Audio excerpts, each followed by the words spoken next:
Hello and welcome to the 37 Minutes of Heaven we call the Week 4 College Baseball Preview, brought to you by D1Baseball. I want to say thank you to Academy Sports and Outdoors.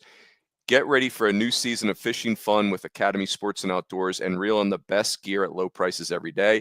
Plus, Academy offers easy ways to shop and save time, like free 1-hour in-store or curbside pickup on academy.com. Orders. We are so pleased to be joined by these guys. Speaking of these guys, I should introduce myself. I am Michael Patrick Rooney III out of Newtown Square, Pennsylvania, joined by, Fitty Barrels. That's what people call him. You don't need to know anything else. And Big Tex, KR. Gentlemen, happy Thursday evening, Week 4. How are we doing? Yeah, Fitzy, let's start with you. How you feeling? I feel great, Runes. I'm ready to listen. You know me. I'm all about winning every podcast. Yeah. Hashtag win every podcast. I'm definitely winning this one. There's no question about it. Brought my A game, feeling loose. Let's go. Yeah. I had a very important question for Aaron. Runes, this could even apply to you as a Philadelphia guy. But so last night I'm at the Houston Rodeo. Pretty big deal in the state of Texas. Pretty big deal everywhere if you're remotely into rodeos. But I was thinking about this. I was like, you know what? I'm going to save this for the podcast. How many rodeos have you two guys been to? And legitimately, is there a such thing as a rodeo in the Northeast part of the country? I mean, do they have rodeos? I've seen multiple episodes of Yellowstone, so I feel like that counts, right? No, that does not count. I've been in some bars in Delaware County where people were acting like rodeo clowns. Does that qualify at all? There's a bar in Durham that we used to go to when my wife was in law school that has a mechanical bull. I think that definitely counts. That might count, but in all honesty, though, there's no such thing as an actual small county rodeo in New England or anything. No, I mean, I can't imagine so.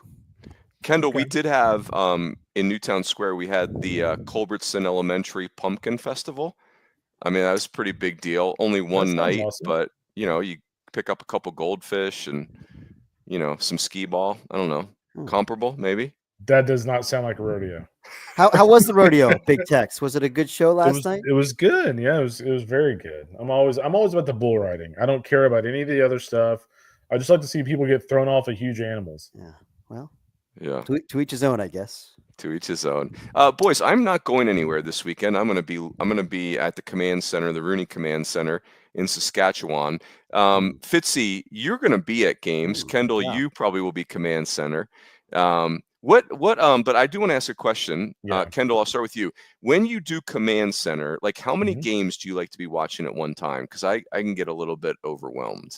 Yeah, so what I typically will do command centering it, and by the way, I'm definitely staying home this weekend. I had Globe Life opening weekend, Round Rock the next weekend streaming, and then Houston last weekend was streaming. So yeah, I will be home this weekend. But typically what I'll do is I'll hook up my Apple TV. So Apple TV is the only thing I've found other than YouTube TV where you can actually do a quad box. So what I'll do is I'll do a quad box on my office television. Then I have two monitors, and I'll put one game. I'll put a half a screen on one monitor with one game, and then two on the other. So I end up having 7 games going at once. It's a little overwhelming for somebody with ADD. Yeah, I can't imagine that is very efficient. Yeah, that's it not works. Good. Fitzy, what are you going with? I couldn't do that. I would basically see nothing if I did that. I mean, if it's the NCAA tournament, then we try to get as many games as we can. But mostly we have the big screen set on, of course, squeeze play, and everything else is on mute. But yeah, during the season, I've got 3 TVs on the wall. Each will have a game, and then I've got an extra monitor. So call it 4 or 5 if I want. But I agree, it's hard to really keep tabs. You got to kind of pick a couple to just really focus on. So, but yeah, I got live baseball this weekend. ACC opens up. We got a lot here in the backyard. UNC Stanford, probably the showcase series in my neck of the woods. I'll probably be spending most or all of the weekend there. I may try to hop over to Durham and see Cal at Duke. I considered going to Wake Forest. They have Notre Dame, I believe, this weekend. Yeah, Notre Dame's off to a decent start. They are. So there's a chance I could pop in there. Probably not. Just with Stanford in town, I'm excited to see the West Coast teams make their ACC debuts. So that's probably what I'm going to do. I think the other sneaky ACC series is Georgia Tech at Virginia Tech. I think both teams will be, they feel like they're just always on the bubble unless they have like an outrageously good team. And so this series, win or loss, probably really matters. Hey, Fitzy, on Stanford UNC, I think I picked North Carolina, but I keep hearing people talk about the freshman arms for North Carolina. And obviously they had good arms if they had no freshman arms. But who are these people? Who are these freshman arms that are so good?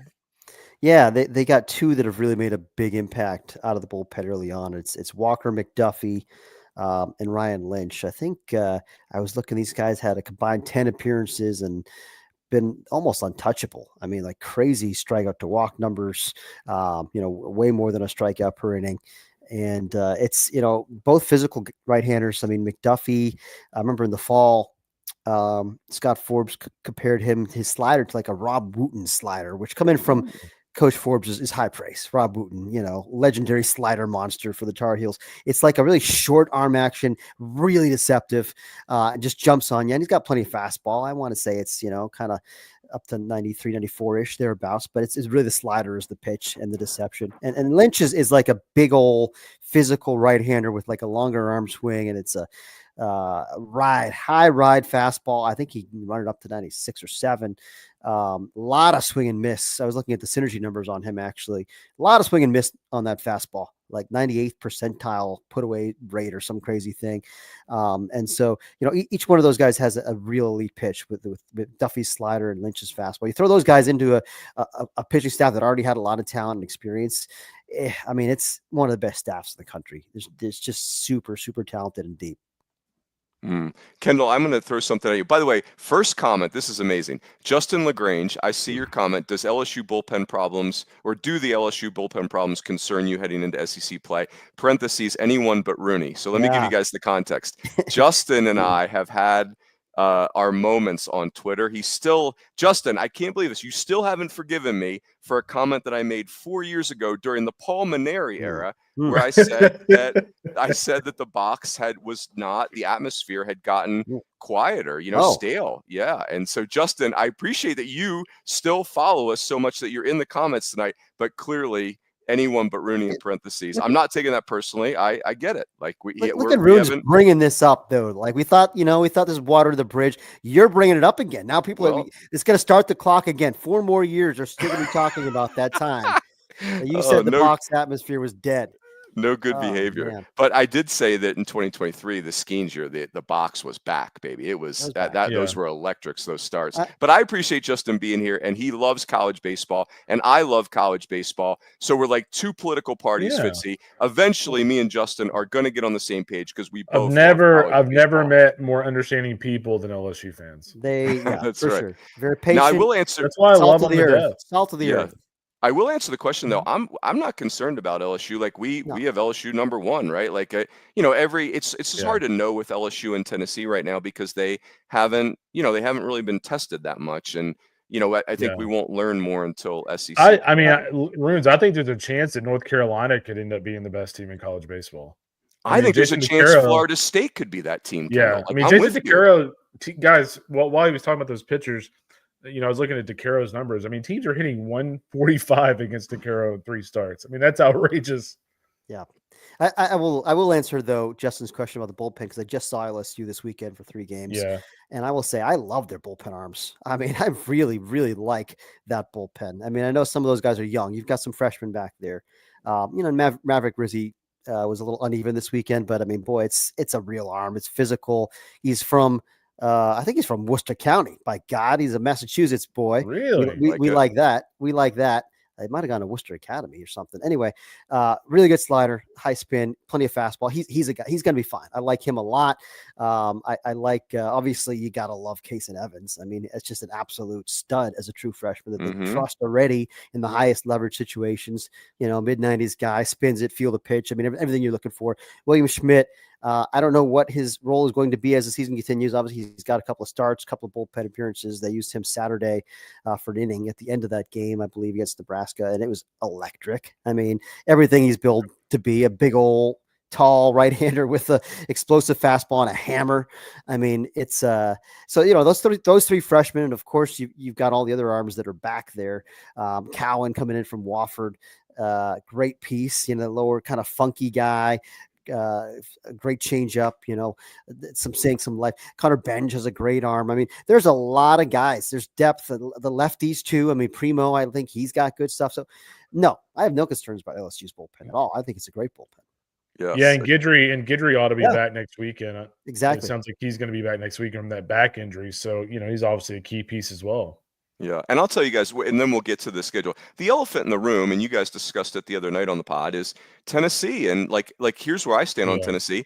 I think they're more talented than last year's team that won the national title. And that's kind of feels like an asinine statement, but I really believe that. The pitching's deeper.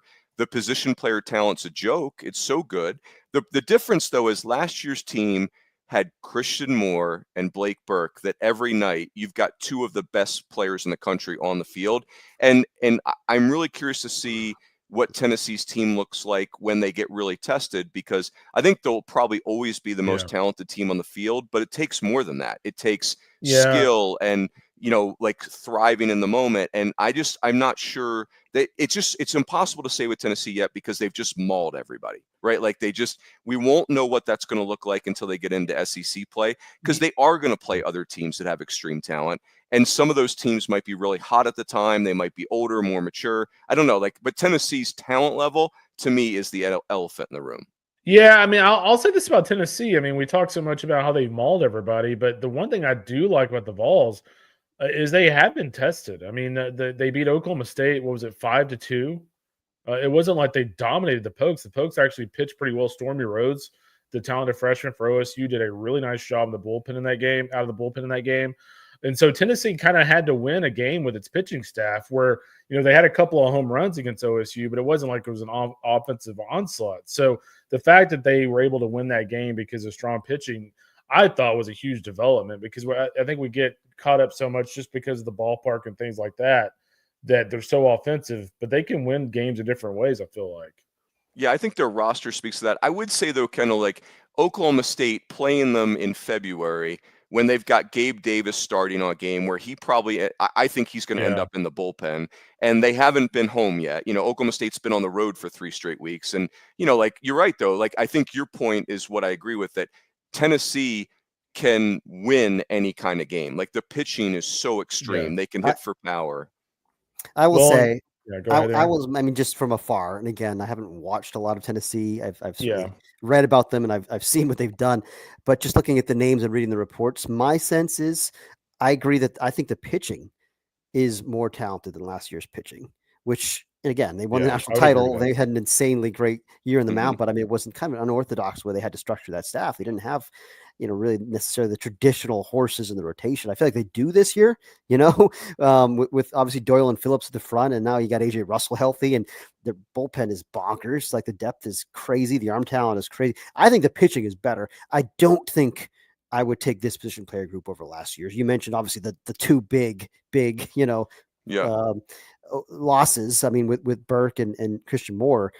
I mean, that's a great place to start, but just, those two guys, pretty good duo. I don't think I could take this year's lineup over last year's, but I would take the pitching, I think, over. So I will say that, Fitt, I think you make a good point. I mean, watching Tennessee over the weekend, I like them a lot offensively, but I'm still not to the point with them that I was with like Blake Burke and Christian Moore when they went to the plate. You're like, oh boy, this is about to get spicy. Yeah, those two wouldn't let them. They wouldn't let them lose. Like, they're just like, exactly. We're I'm not there tonight with anybody in Tennessee's lineup just yet. Because I mean, if I say that, I'm assuming that like Gavin Keelan is going to hit 3 to 4 home runs a weekend, which obviously isn't going to happen. Obviously, he's having a great year, but like he's not. Well, I say I don't think he's going to be Christian Moore, but I don't think he's going to be Christian Moore. Gosh, his numbers are bonkers. Are crazy. I mean, that's why I kind of stopped myself. I was like, maybe he will have that kind of season. You never know. It's an 1823 OPS, guys. Hitting 511 with obviously 7 bombs, but he's also got 14 walks against 3 strikeouts. Like, it's bonkers. It's bonkers. And somebody figures out a pitching plan to Levi Clark. I mean, Levi Clark, I'm not saying he's 28 years old. I'm saying Levi Clark hits like he's 28 years old. Like you try to flip a breaking ball in there to steal a strike, and next thing you know, it's in the bleachers. Like this kid is so physical and so talented. We are not on the radio. That is a grown ass man. Like I know he's very young for his age in his class, but he is as advertised. Look at you guys starting the conspiracy, the Danny Almonte conspiracy theories. Trying to say Coach this Rooney, Coach 35 years old. I coached against Danny Almonte in junior college. He was a Come hitter. Did you really? Yeah.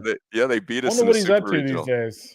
I don't know. You know, he's maybe has some eligibility left with all the. Shockingly, his arm was toast, but boy, could he hit! So, all right, so boys, so ACC play starts this weekend. That will be captivating. The Big Ten starts this weekend. So let me give you the highlights. Washington's playing at Nebraska. Michigan versus Illinois at Vero Beach, which is super smart and cool. UCLA's going to Maryland. Indiana at Penn State.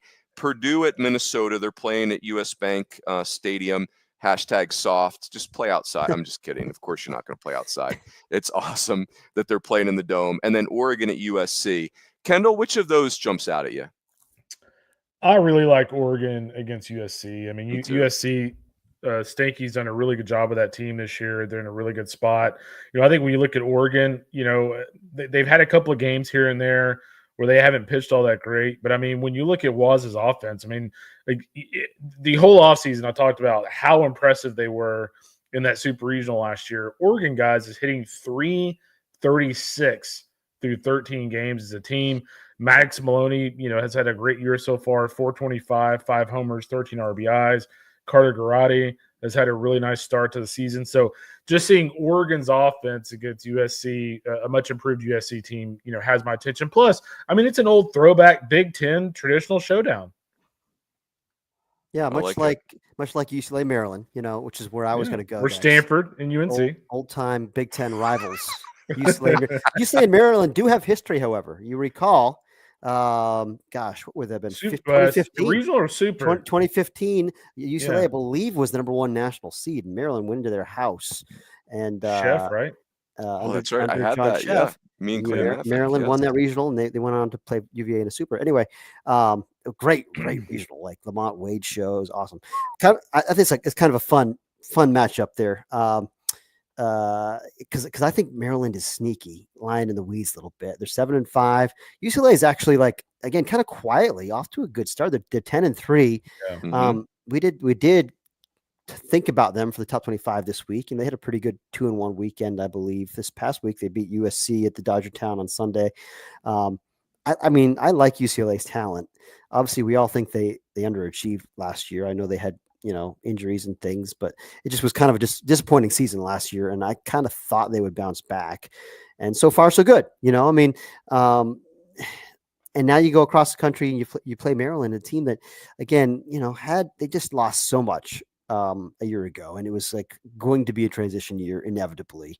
And you know, they took some lumps, but now you got Kyle McCoy healthy again. I just think that's like a game changer for Maryland, that having the true ace atop your rotation. Missed last year with TJ, but it's a good physical lefty with stuff, and I think that makes their whole staff a little bit better, and they can hit, you know. And your man Chris Hakopian, everyone's man Chris Hakopian, I think he had been sidelined. I don't know if he's supposed to play this weekend or not.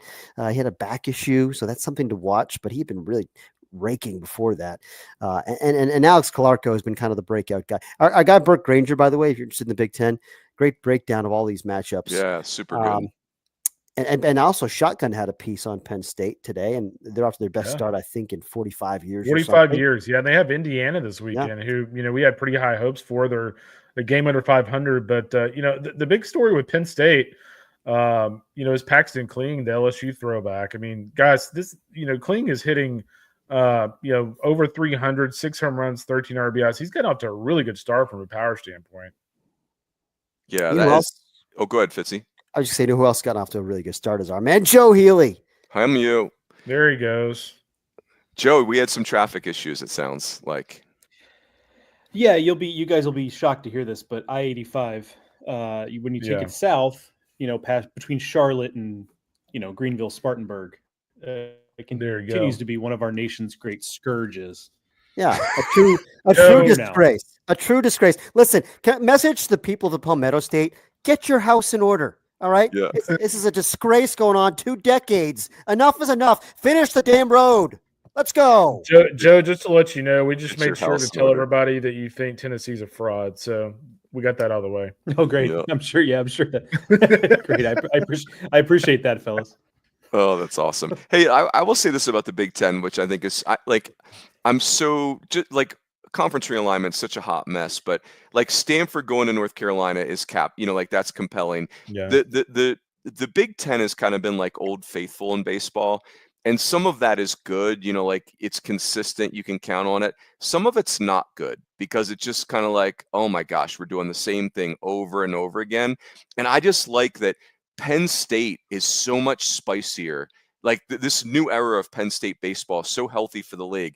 Like you said, Fitzy, UCLA going to Maryland, like we saw it once in the postseason 10 years ago, but I have no context for these West Coast schools playing in this league. They're going to play 30 league games, and that's why Michigan and Illinois are going to Vero Beach. And I think Tracy Smith being back in the league spices it up because Tracy is not one to walk away from a skirmish in a fun way. So I think this is a fun time in the Big Ten. I'm most curious about this league. Yeah, the other thing too, I'll be curious to see Nebraska now moving forward without Mason McConaughey.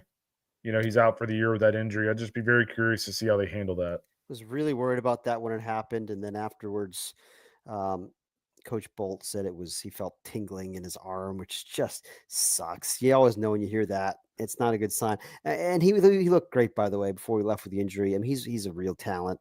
I think that's a crippling, devastating blow for Nebraska. And I like their arm talent. I actually thought they had a lot of good arms in Frisco, but a lot of them are younger and unproven. And you just need that bell cow guy who can give you 90+ innings. And it takes so much stress off the rest of the staff. And without him, I'm worried about him.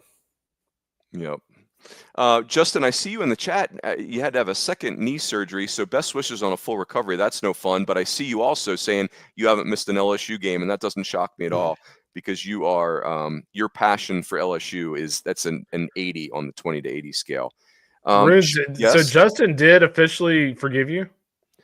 He said forgiven but not forgotten. So that's kind of like So did he technically forgive you before Tennessee fans forgave you for the ballpark comment? I don't know. You for that? I think it's you're in and out, right? Like it's like some days you're forgiven. It's like it's day to day. That's what we are. We're day to day.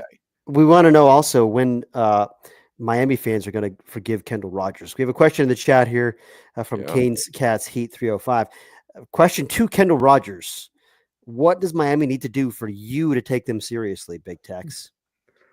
Win more baseball games. How about that? Ooh. Hashtag analysis. Oh, look at that. Yes. Although, I will say this about Miami. I mean, after losing the first 2 games against Florida, I mean, the way they handled Florida in that series finale was actually pretty impressive. So I'll be kind of curious to see them moving forward. Yeah, I didn't anticipate that. Like that was a blowout. Although I think it was domination. I think Florida threw a bunch of freshmen, if I'm not mistaken. Hey, Joe, let me steer you to the SEC. Because there's really nothing going in that league this weekend. This is the football equivalent of SoCon Saturday. Like everyone's just doing tune-ups. There are 2 exceptions, though. Like I think, Jacksonville State is going to Ole Miss, and they're 10-3, and Steve Beezer's the coach at Jack State, and they, Ole Miss should sweep the series, but if they don't play well for 3 games, then they won't sweep the series. And then the big one, I will say this: St. Bonaventure is going to Tennessee, and Michael Salina is going to be throwing 100 miles an hour on Friday night. I don't think he can beat Tennessee, but they do have a hashtag Woj effect, right? Like it's a where is St. Bonaventure? Is that's Olean, New York? Olean, I thank believe. you. Isn't that around Niagara Falls, right? I don't think it's somewhere Niagara cold. Falls. No, it's just upstate somewhere, but it's hours probably from Niagara Falls. I will say this: I think Selena's going Saturday. Just check that one. Even better. I like it. Strategery. So, Joe, Wofford at Kentucky is the spicy one. That's the interesting one. What do you got on that one? Isn't Wofford like 11-1 right now? They're off to a great start, if memory serves. Yeah, it's a strong record, whatever it is. What's interesting about Wofford too is it's a little bit of the inverse of what Kentucky did to the SEC the last couple of years, which is that it's a style of play you don't always have to contend with. And they're going to run a bunch and they're going to put the ball in play, and you're not going to see a ton of velo from them on the mound, but they're going to throw a bunch of strikes, and they've got guys, funky slot guys and, guys throwing low 80s fastballs. And it's just a different look, and they have an identity and they play to it really, really well. So I'm with you in that series is intriguing to me because I still don't know what to make of Kentucky. I like a lot of what we've seen, but I'm just not still quite sure because they didn't play, one of these tournaments that so many other SEC teams played or have a big rivalry series like some others did. So that one catches my eye. I would also throw Xavier and Vanderbilt into that mix where, whether or not this matters in this series this weekend, I do think it's interesting that the last time Vanderbilt hosted in 2023, it was Xavier that eliminated them in their home regional. And the guy who pitched so well that day, Luke Hoskins, is still on this team at Xavier. Now, he's a reliever now, not in the rotation, but that is interesting to me. And he's not alone in being a guy that Xavier has that was on that team that beat Vanderbilt. And so maybe there's a little bit of scar tissue there, but also Xavier is the exact type of team that, if you don't play well as Vanderbilt, they're going to make you have not a good time because they're old and they're not going to be, they've played a really good schedule so far. So they're not going to be freaked out by the talent level or the moment or any of that stuff. The high end talent, obviously it's no contest. It's still Vanderbilt, but Xavier has shown time and again with some of the wins they have this season that, they're capable of pulling an upset. You know what? One series. No, I was going to say one series. I'll actually have my eye on a little bit. And 3 weeks ago, we would have laughed at this series being like pinpointed. But the Battle of the Aggies. New Mexico State, Jake Andrews team. They're 7-5 right now, and they go to A&M this weekend. A&M is about to have to host Alabama in a couple weeks to start conference play. And guys, A&M is dead last in the SEC in hitting by a significant margin. And they're dead last in the SEC in fielding percentage by a significant margin. I want to say they were like 11 percentage points behind Missouri for the worst fielding percentage in the league before yesterday's game. So I think this is a really interesting series just to see, like, can A&M actually dominate like a below average team? Like, can they actually do that going into conference? They're going to hit at some point, right? Like, there's too much track record. You would think. And at some point, you are who you are. Not having Grahovic is a real thing, no question. But the way, like I've heard you say it, Kendall, like the way they're pitching probably better than we thought they would pitch. Yeah, or at least been elite. Yeah, but it's just the hitting it's been contagious. Hey, I will say this on the SEC, and then I'm going to give you guys a bunch to choose from. So Vandy, I was very convicted on Vandy in the preseason, and they've had a great start. I am anxious about them a little bit because Ethan McIlvain it's not working on Saturdays. It's just not working. And I'm worried that they don't have an answer for that. Like, it's just kind of, you're in this spot where it has to work, right? And then my other thing is Braden Holcomb does not have an extra base hit yet. And like, he may not actually be in the lineup going forward. Like, they're kind of stuck there. And now Brody Johnson's back, but we're back to this situation with Vandy that, like, it's a good position player group, but is there enough slug? I don't know. Like, I feel like Vandy's had a good non-conference season and they've played a good schedule, and I feel anxious about it, which I didn't anticipate. I think it's fair. On the McIlvain piece, I guess what I would say is I think it's been counteracted a little bit by the fact that Cody Bowker has been better than I anticipated. I thought he was a high floor pitcher, but what he's shown against, some decent competition, they played a pretty good schedule, has been actually shown a little more ceiling than I thought he had. So I think that helps. And then, of course, J.D. Thompson's in that mix. The bullpen is strong. Austin Nye is a guy who started their midweek games who looks pretty good so far. Like, could they flip him for McIlvain and maybe just put him on Sundays? We'll see. But I do share the same concerns with the position player group. Now they're getting some good stuff from a guy like Riley Nelson, who was like a late JUCO pickup over the summer. But is that sustainable? Maybe. That may be the case. They may have just found something, but it may also be that once you get into the SEC, you get exposed a little bit. So they do have some of those types of guys, but Vastine isn't hitting. Jaden Davis isn't hitting. You mentioned Braden Holcomb. Chris Maldonado's not hitting. That's a pretty long list of guys they're going to need. They just haven't put it together so far. So I share in your concern, generally speaking. I'm not concerned about any of those guys though. Like it's easy to forget it's 3 weeks. Right. I mean, it's 3 weeks and it's not like every day we're playing, 3 or 4 games a week for the most part. Those guys are too good, Joe. Don't you think those guys are all going to get it going? I would generally think so, but here's the thing. Like, I'm not so sure the staff thinks they are, because Chris Maldonado has only started 4 games. Is that right? And he's played in 7. Yeah. So now maybe there's something we don't know. And Braden Holcomb, to Bruins' point, he started 6 games this year, so about half. So it just makes me wonder if the staff thinks that they have better options. And that could be good news, right? Like maybe Riley Nelson is just awesome. Maybe Mac Rose is a budding star. Rustin Rigdon, these guys. So I would agree with you generally. I mean, Vastein's the exception. He's going to be in there every day. And yes, I think he'll hit. And the other guy, Jaden Davis got a hit too. I believe in that guy. I would say yes. Maybe this is just too cute of a cop-out answer, but so I do think to some degree you're right. But then I also wonder if it's being telegraphed a little bit that the staff maybe isn't as confident in Chris Maldonado and Braden Holcomb as maybe we would be otherwise. I would say this about Vandy. They have played in some tough hitting environments. Like you're out in Arizona, and I know it's Arizona, but those spring training parks are enormous. That was a good tournament. They test, like USC can really pitch. UCLA's got talented arms. UConn obviously is in a regional every year. Like that tournament in LA this weekend is sneaky, very challenging. Like that's significantly more challenging than what most SEC teams are taking on. So I don't know. It's going to be interesting. Let me give you a menu of other series to pick from, and then we will wrap. Coastal's at East Carolina. This feels like really important for East Carolina. DBU's at Louisiana. I'll run through them, and then you guys can, Kendall, you can kick us off. DBU at Louisiana, really important for Louisiana. UNC Wilmington is at Southern Miss. That's really cool. San Diego's at Core Vegas. The Beavers are finally getting to have a home game. Pitt is at East Tennessee State, just under the radar. Both of them are having great seasons. UConn at Miami. I thought UConn at Miami was really hard to pick. I thought that was the hardest series of the week to pick. FAU at FIU. FAU's off to an awesome start. Utah at San Jose State. Also 2 teams off to a great start. Texas Tech's going to Grand Canyon. This is like do or die for Texas Tech. Like, I don't know that you can lose 4 weekends in a row before Big 12 play, and like unless you're planning on winning the Big 12. But Kendall, pick a series of interest from there.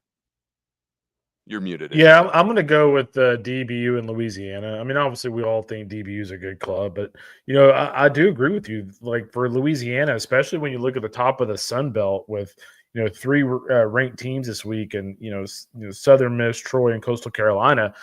Louisiana trying to get in that mix. I mean, this is a team, guys, that kind of coming into the season, I thought was going to be really offensive.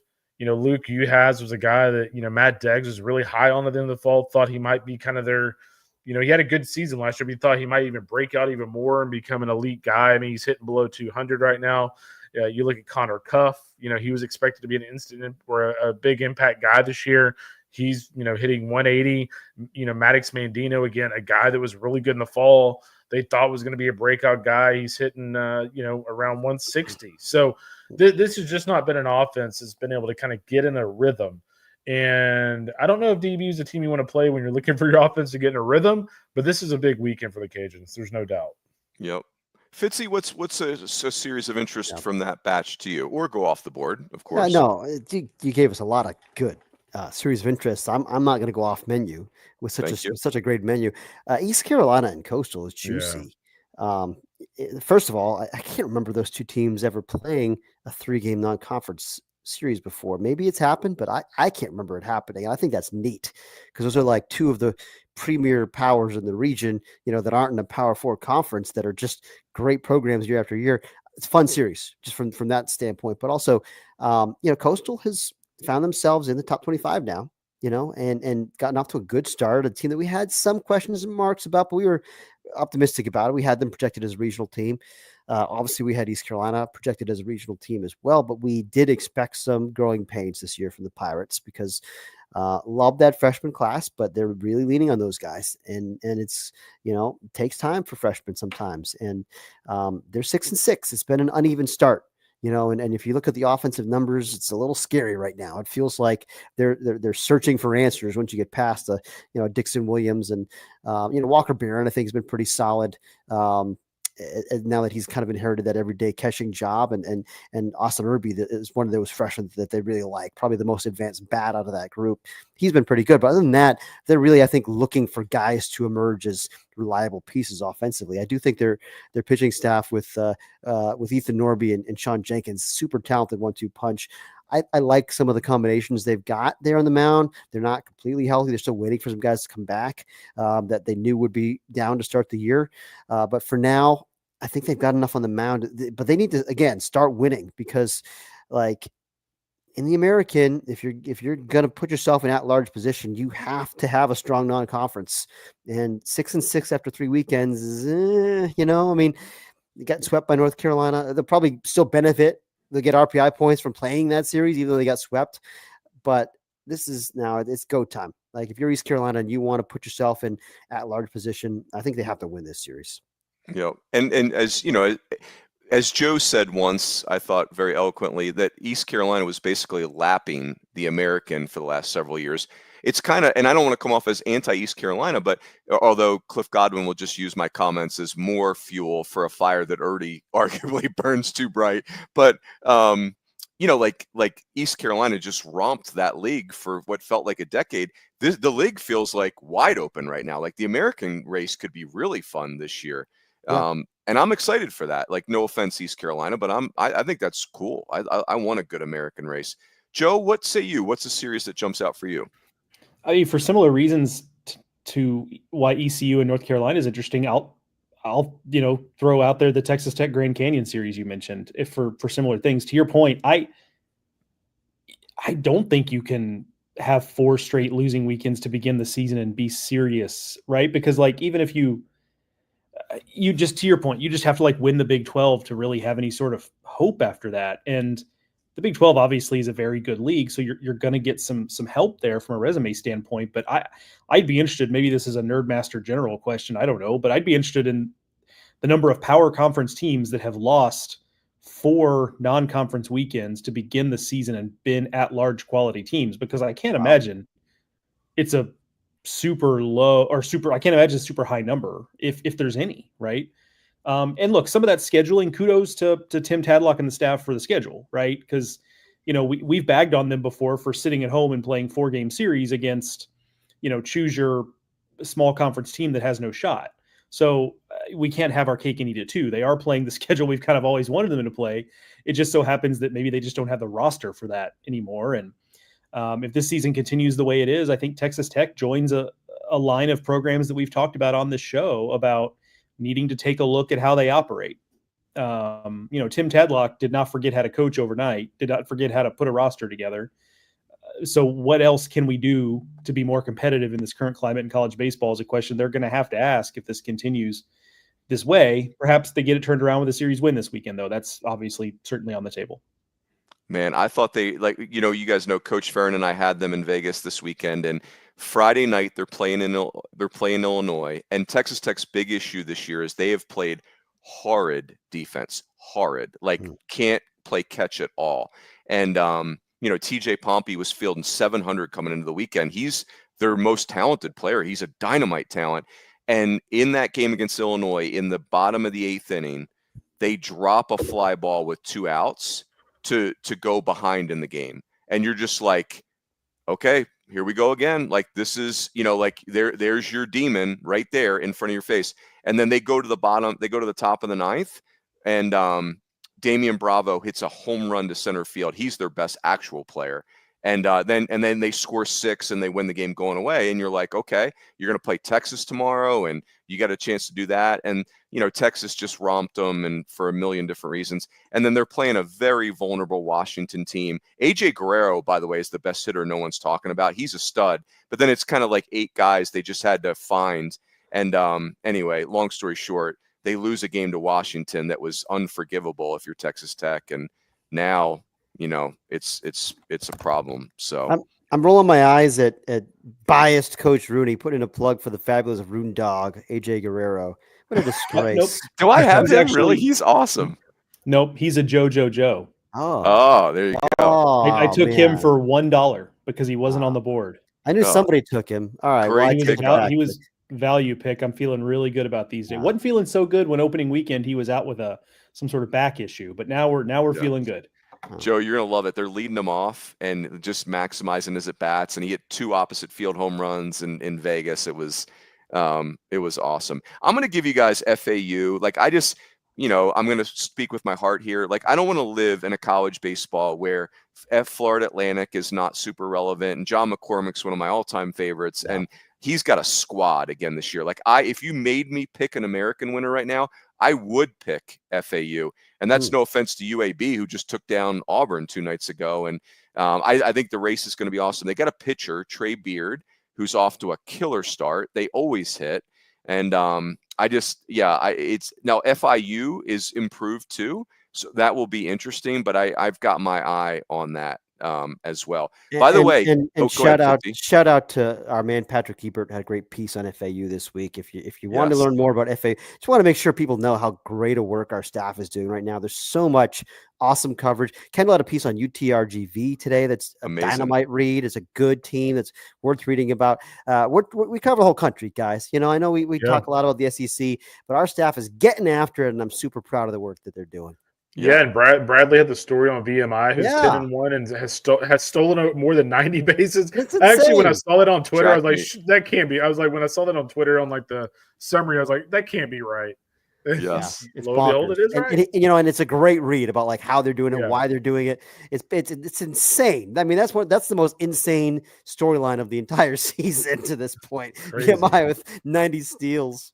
Yes, I like to imagine it's just like that little league thing where like the guy gets on first with a single, and then he just starts running to second, and then he just keeps running until someone tags him or he scores.